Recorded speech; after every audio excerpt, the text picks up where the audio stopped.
News live में आपका स्वागत है। आज हम एक ऐसे मुद्दे के ऊपर पहुंचे हैं जो एक शर्मनाक हादसा पिछले 2 दिनों के अंदर हुआ है। जी हां, हम बात कर रहे हैं अभी एक रोडवेज का कर्मचारी जो गाड़ी के नीचे कुचला गया था। जो थार गाड़ी थी उसके अंदर 2 महिलाएं बैठी हुई थी, 2 लड़के बैठे हुए थे, जिन्होंने बड़ी बेरहमी से एक जो हरियाणा रोडवेज बस का ड्राइवर था उसको कुचल दिया गया था। और जो कनेक्टर था, कनेक्टर के ऊपर भी मतलब हाथापाई हुई थी और वो भी घायल हो चुका था। साथ के साथ अभी जो किसान साथियों ने भी हमें बताया है कि जो मृतक है, जो हरियाणा रोडवेज का मृतक है, उसके परिवार से उसका बेटे ने भी ये हादसा एक मिनट रुकें, हाँ 1 2 3 ये वो हादसा बर्दाश्त नहीं कर पाया और उन्होंने एक जहरीला पदार्थ निगल लिया, जिससे उसकी भी मृत्यु हो चुकी है रात को। एक ही परिवार के 2 सदस्य 2 दिनों के अंदर मर चुके हैं और सरकार संज्ञान नहीं ले रही है। इसी के ऊपर बातचीत करने के लिए हमारे साथ कुछ हरियाणा रोडवेज के कर्मचारी मौजूद है और संयुक्त किसान मोर्चा के भी कर्मचारी, ये बातचीत करते हैं उनके साथ।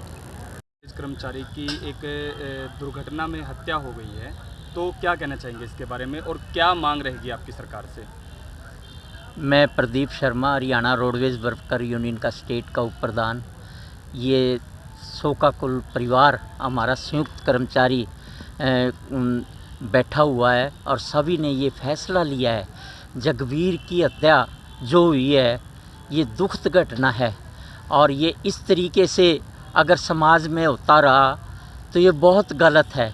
उसको न्याय दिलवाने के लिए उसके परिवार को 50 लाख रुपए का मुआवजा मिले और परिवार के सदस्य को नौकरी मिले, ये हमारी मांग रहेगी। और जल्द से जल्द उन हत्यारों करने वालों को गिरफ्तार किया जाए और ये रहे कि ऐसे हत्यारों को फांसी की सज़ा मिले, क्योंकि थार गाड़ी में 2 बेटियां वो और 2 नौजवान, उन्होंने ऐसा किया, समझा रहे थे उनको और उसके ऊपर को गाड़ी चला दी, कंडक्टर को घायल कर दिया, दूसरे साथियों को भी घायल कर दिया। सभी घायलों की भी हमारी मांग रहेगी। रोडवेज कर्मचारी भी 10-10 लाख रुपए का उनको भी मुआवजा मिले और जब लग ये प्रक्रिया पूरी नहीं होगी, मुआवजा नहीं मिलेगा और उनको न्याय नहीं मिलेगा तो ये रोडवेज का चक्का जाम रहेगा साथियों। क्योंकि कल ही जब उनके बेटे की हत्या भी अचानक मृत्यु होगी, उससे भी हम सभी दुखित हैं कि एक ही परिवार से 2 सदस्य चले गए। हमारे परिवार में बड़ा शाना सदस्य था वो, जिसके साथ ऐसा हुआ और वो इस मसले को सुलझाना चाहता था और उसकी हत्या कर दी। और जो किसान साथी हमारे बीच में समर्थन देने के लिए आए हैं, तहे दिल से हम धन्यवाद करते हैं और आपके चैनल का भी धन्यवाद करते हैं कि ये अनेकों समस्याओं को आप उजागर करते हैं और जनता को बताते हैं। धन्यवाद साथी। सर एक बात और बताइए कि आपका जो चक्का जाम का जो ये निर्णय लिया गया है, इस निर्णय से आम जन को परेशानी हो रही है, उसका क्या रहेगा सर? बिल्कुल सही बात कही आपने। ये जनता को काफ़ी परेशानी हो रही है, फिर लेकिन हमारी मजबूरी है। परसों ही हमने सरकार को आगाह कर दिया था, अगर उनकी गिरफ्तारी नहीं होती, उनको मुआवजा नहीं मिलेगा तो हम चक्का जाम करेंगे। और सरकार ने कल भी बातचीत के लिए नहीं बुलाया, परसों भी बातचीत के लिए नहीं बुलाया, आज ये तीसरा दिन है और तीसरे दिन में अभी हमारी यूनियन सभी प्रधान गए हुए हैं चंडीगढ़। उनसे कोई मसला होगा तो हम माफ़ी मांगते हैं जनता से, क्योंकि ये दुख की घड़ी है। शोकाकुल परिवार हर अड्डे पे बैठा हुआ है और ये सरकार अगर चाहे तो 1 मिनट में फैसला कर दे, लेकिन सरकार की मेरे ख्याल से मंशा नहीं है। नहीं, परसों ही हो जाता था ये फैसला।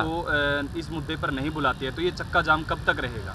जब तक ये फैसला नहीं होगा, उसको न्याय नहीं मिलेगा उसके परिवार को, ये चक्का जाम रहेगा साथियों, चाहे कितने दिन भी लग जाएं। ठीक है, धन्यवाद। Hello, check 1 2 3 1 2 3 check. को गिरफ्तार करो। आज का जो ये मोर्चा है, इसके अध्यक्ष कौन बनाए हैं? चल दोबारा। जी सर। पहले तो मैं आपका और आपके चैनल का बहुत आभार व्यक्त करता हूं, जो दुख में भी, सुख में भी, खुशी गमी में हर वक्त हमारा साथ देते हैं। पहले भी 1 साल तक किसान आंदोलन में भी आपने हमारा साथ दिया और देश दुनिया में हमारी खबरों को भेजा। अभी भी आज दुखद घटना है, हमारे रोडवेज के एक साथी जगबीर जो ड्राइविंग कर रहे थे और साइड दे के कोई तकरार थी, उसको निपटारे के लिए गए थे, वो शांति स्थापित करने के लिए।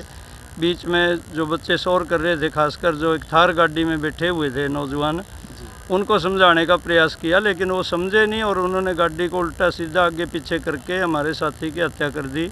एक तो ये दुखद बात है कि जगबीर केवल रोडवेज का ड्राइवर ही नहीं था, बल्कि इस समाज का एक हिस्सा था और समझदार व्यक्तियों में सम्मिलित था। आज चक्का जाम है रोडवेज का, इस बात को लेके कि साथी को न्याय मिले। और उससे भी एक आगे और दुखद घटना होगी, कल शाम को उनका बेटा जो इस सदमे को सहन नहीं कर सका, वो भी एक जहरीला पदार्थ लेकर अपनी जीवन लीला ख़त्म कर ली। तो हमारे इस तरह की घटनाएं न्याय मिलना चाहिए। जीटी रोड जो एक ऐसी सड़क है जिस पे कदम कदम पे कैमरे लगे हुए हैं, और थार गाड़ी देश में कितनी बड़ी संख्या होगी, गिनती की गाड़ियां हैं, फिर उसका नंबर ट्रेस कर दिया, सारी कुछ शिकायत देने के बावजूद भी अभी तक कोई गिरफ्तारी नहीं हुई। ये तो सरकार के लिए, चाहे वो सेंटर की सरकार है, दिल्ली की सरकार है, चाहे वो अपना हरियाणा की सरकार है, उनके लिए बहुत ही शर्म की बात है। और न्याय मिलने की आशा तभी कर सकते हैं जब ये बताया जाए कि कौन कौन इसमें सम्मिलित हैं। तो ये हम मांग करने के लिए आए थे यहाँ पर। रोडवेज का चक्का जाम का हमें जैसे पता लग गया, इस दुर्घटना का पता लग गया, तो मांग करते हैं फास्ट ट्रैक कोर्ट गठित करके जल्दी से जल्दी जगबीर के हत्यारों को सज़ा देते हुए उस परिवार को, रोडवेज को और पूरे समाज को वो न्याय दिया जाए। इस बात को लेकर हम ये जो हमारा संयुक्त किसान मोर्चा है वो यहाँ समर्थन देने के लिए आया साथी। और समर्थन ही नहीं है, बल्कि हम कह सकते हैं कि जगबीर रोडवेज का ड्राइवर था, तो इस समाज का भाई और बेटा भी था। क्या नाम है प्रधान जी अपना? मेरा नाम बलबीर सिंह है, अखिल भारतीय किसान सभा का मैं राज्य का उपाध्यक्ष हूँ और अखिल भारतीय जो अपना यहाँ संयुक्त किसान मोर्चा है उसका संयोजक हूँ नरवाना का। अभी जो रोडवेज का कोई अधिकारी हो तो जी वो इधर आ जाए, दोबारा कट करके दोबारा लीजिए।